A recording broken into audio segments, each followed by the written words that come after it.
All right, WOD number 2, standard deviation. We're gonna run through the men's RX format. We've got the women's RX, the men's modified, the women's modified, all different, but for the sake of just showing you how this works, we'll run through the first one. 10 burpee box jumps to start off. Synchronized. All of the divisions are the same with regard to this. And we're gonna see a nice no rep here by myself.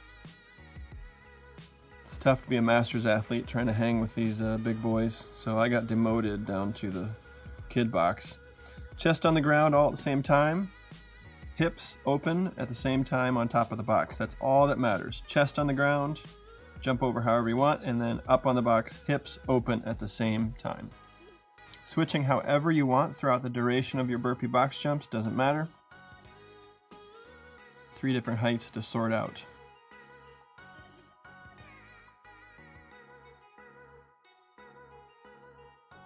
Once you're done with 10 of those, you're on to the dumbbell squat snatch. This is a solo movement, progressing through the different weights, one athlete working at a time.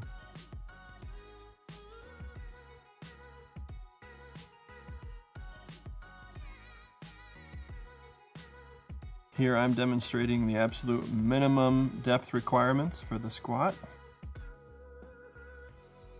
Gotta mobilize a little bit when you're my age. Can't quite hit that kind of depth that quickly.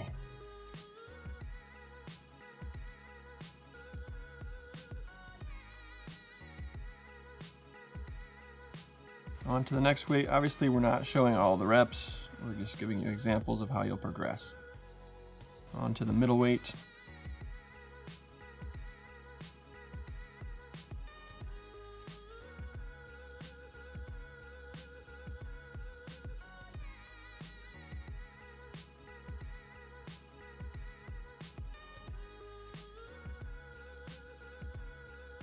Alright, we got the Maverick shuttle, little extra bonus points in there.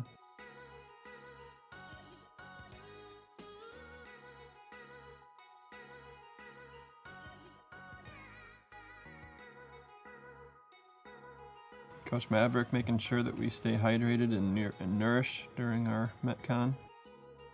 Alright, final weight. For RX men, it's 70 pounds.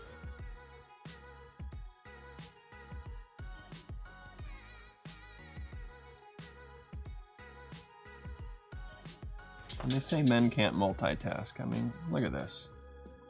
Dumbbell snatches, taking care of a toddler, 3 men and a baby.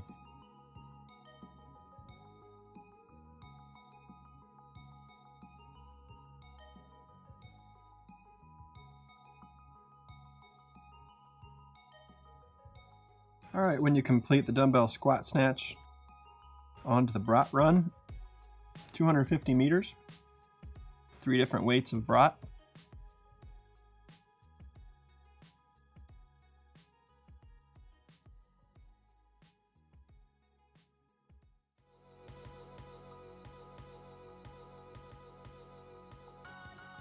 All 3 athletes must be back inside at the competition area before beginning. What for the men is the handstand push-ups. Everybody's got to be in the door.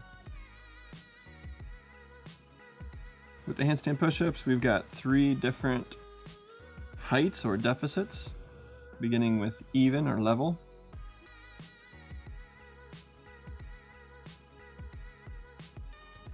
Some divisions only have 2 different heights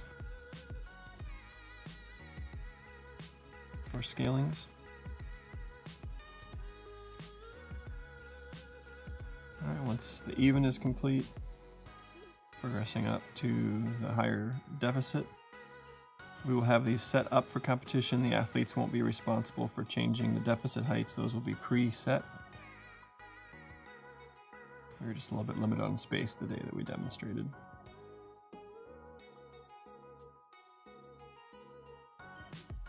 Once again, switching however the athletes like. There's no requirements for how many are done by what athletes. If you have an athlete that can knock them all out, go for it. If you want to switch every single rep, go for it. All right, final deficit height.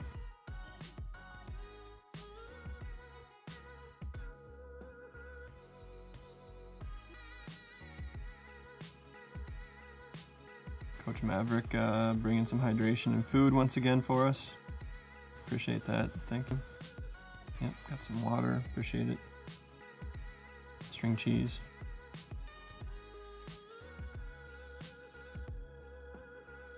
Another round of Mav shuttle. And the final height of deficit for handstand push-ups.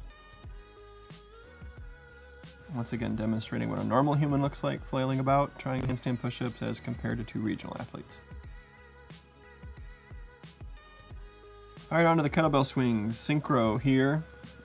It's really hard when you got an athlete like Ryan, who just doesn't quite have the same capacity as everybody else on the group. You have to kind of carry him a little bit. Wait for him to get his weight up overhead, things of that nature. That's what love is. Switching however you want.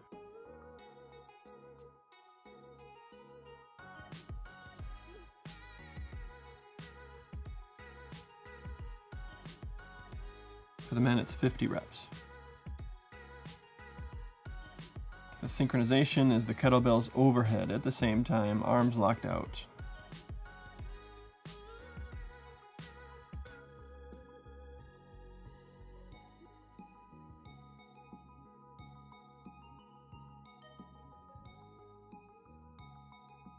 All right, once those kettlebell swings are complete, we're on to the rope climbs.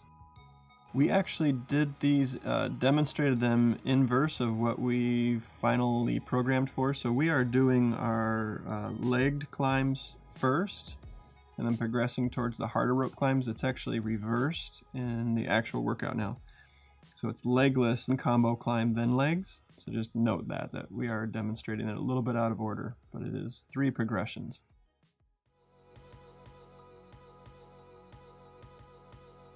All right, onto the combo climb, which is legless to approximately 2/3 of the height of the rope. We will have tape on the rope so the athletes and judges can see it. All there is required is that one hand gets above the tape. Once one hand is above the tape, then legs can be employed to complete the climb.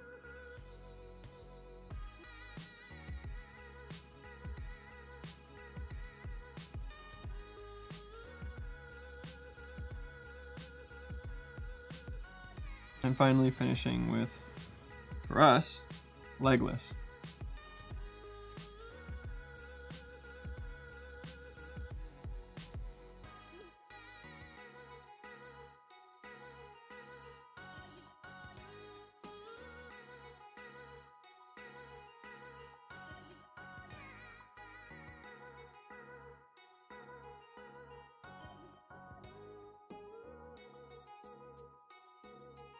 Once the rope climbs are finished, whatever time is left will be used to amass as many reps of burpee hurdle hop box jumps as possible.